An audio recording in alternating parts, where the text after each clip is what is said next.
انتہائی برکتوں کی حامل رات ہے۔ اس رات کے جھرمٹ میں اللہ کی بے پناہ رحمتوں کا نزول ہوتا ہے۔ اتنی رحمتیں اترتی، امام قویری لکھتے ہیں کہ روئے زمین کے تمام مسلمانوں میں ان رحمتوں کو تقسیم کر دیا جاتا، رحمتیں پھر بھی بچ جاتی ہیں۔ جتنی فرشتے لے کر رحمتیں آتے ہیں، وہ رحمتیں سب کو دینے کے باوجود بھی رحمتیں بچ جاتی ہیں۔ پھر وہ رحمتیں دارالحرب میں رہنے والے کافروں میں بانٹی جاتی ہیں، اور جس کافر کو اس رحمت سے حصہ ملتا ہے اللہ اسے اسلام عطا فرما دیتا ہے۔ یہ جو آپ آئے دن سنتے رہتے ہیں کہ فلاں عیسائی مسلمان ہو گیا، فلاں ہندو مسلمان ہو گیا، تو امام قویری آپ لکھتے ہیں، آپ فرماتے ہیں یہ شب قدر کو آنے والی رحمتیں ہوتی ہیں، مسلمانوں کی جھولیاں بھر دی جاتی ہیں، اور پھر اس کے بعد جب رحمتیں بچ جاتی ہیں تو وہ دارالحرب کے اندر رہنے والے کفار کو بانٹ دی جاتی ہیں، اور انہیں اللہ پھر بعد میں ایمان عطا فرما دیتا ہے۔ اور ایک روایت کے لفظ اس طرح ہیں کہ پھر وہ رحمتیں چھوٹے بچوں میں بانٹ دی جاتی ہیں۔ اللہ کی رحمتیں کتنی عمیم ہیں اور اس کی رحمتیں کتنی وسیع ہیں۔ اللہ تعالیٰ کے محبوب علیہ السلام نے اللہ کی بارگاہ میں یہ عرض کی تھی کہ مالک، میں اب اپنی امت کو تیرا سلام پہنچاتا ہوں، تیری جانب سے جو سلامتیاں وصول کرتا ہوں وہ اپنی امت کو میں دیتا ہوں، تو جب میں چلا جاؤں گا تو تیری طرف سے اترنے والی سلامتیوں کو اور سلام کو میری امت تک کون پہنچائے گا؟ تو اللہ تعالیٰ نے سورۃ القدر نازل کی، اس میں فرمایا سلام محبوب فکر نہ کر، فرشتوں کی ڈیوٹی لگا دی ہے، وہ قیامت تک تیری امت پر سلامتیاں نازل کرتے رہے۔ تو اس رات کے جھرمٹ میں بے پناہ برکت ہے۔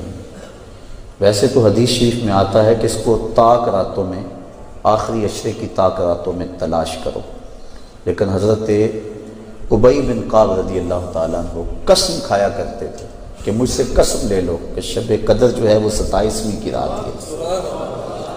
حضرت بایزید بسطامی فرماتے ہیں میں زندگی میں 2 مرتبہ شب قدر کو پایا ہے، اور دونوں مرتبہ 27ویں شب کو ہی پایا ہے۔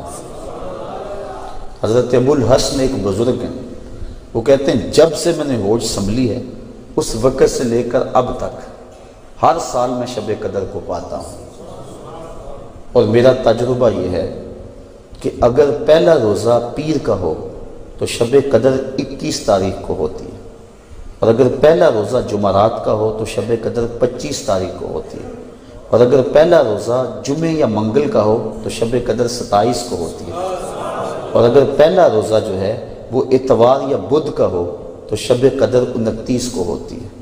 تو اگر ان کے تجربے کو سامنے رکھیں تو اس مرتبہ پہلا روزہ جمعے کا تھا، تو پھر بھی آج کی رات کے دامن میں بے پناہ برکتیں جو ہیں وہ لیلۃ القدر کی رکھی گئی ہیں۔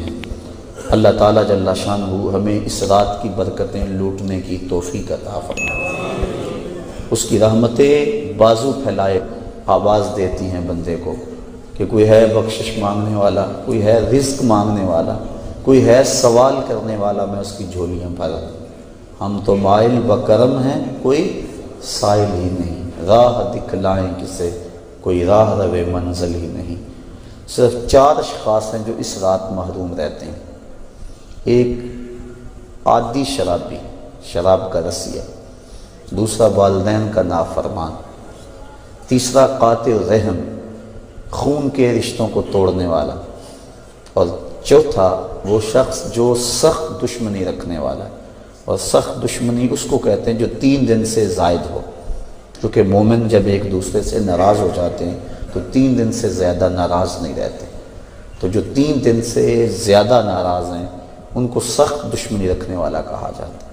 تو اس رات کی جھرمٹ میں، اس رات کے حسین لمحوں کے اندر یہ 4 بندے اللہ کی رحمتوں سے محروم رہ جاتے ہیں۔ اگر توبہ کر لیں تو اللہ تعالیٰ جل شانہ اس رات کا حصہ ان کو بھی عطا فرما دیتا ہے۔ اور ایک حدیث کے اندر آتا ہے کہ جو شخص شب قدر کو 2 رکعت نوافل اس طرح ادا کرے کہ سورہ فاتحہ کے بعد 7 مرتبہ سورہ اخلاص پڑھے، اس کے بعد سلام پھیر کے کہے استغفر اللہ و اتوب الیہ، اور یہ 70 مرتبہ پڑھے بعد میں، تو اپنی جگہ سے اٹھے گا نہیں کہ اللہ اسے بھی اور اس کے ماں باپ کو بھی بخش دے گا، یہ اللہ اسے انعام عطا فرماتا ہے۔ انشاءاللہ بعد میں ہم اس کا اہتمام کریں گے، اور بھی نوافل وظائف اور مختلف جو ہیں وہ شب قدر کی برکتیں اور فضیلتیں ہیں۔ سورہ تکاثر اور اس کے بعد سورہ اخلاص پڑھنے کا حکم ہے، اور وہ 4 رکعتیں ہیں، 70 مرتبہ پڑھی جائیں۔ دیگر مختلف جو ہیں وہ علماء نے اپنے اپنے تجربات اور ان کو جو روایات ملی ہیں وہ امت تک منتقل کی ہیں۔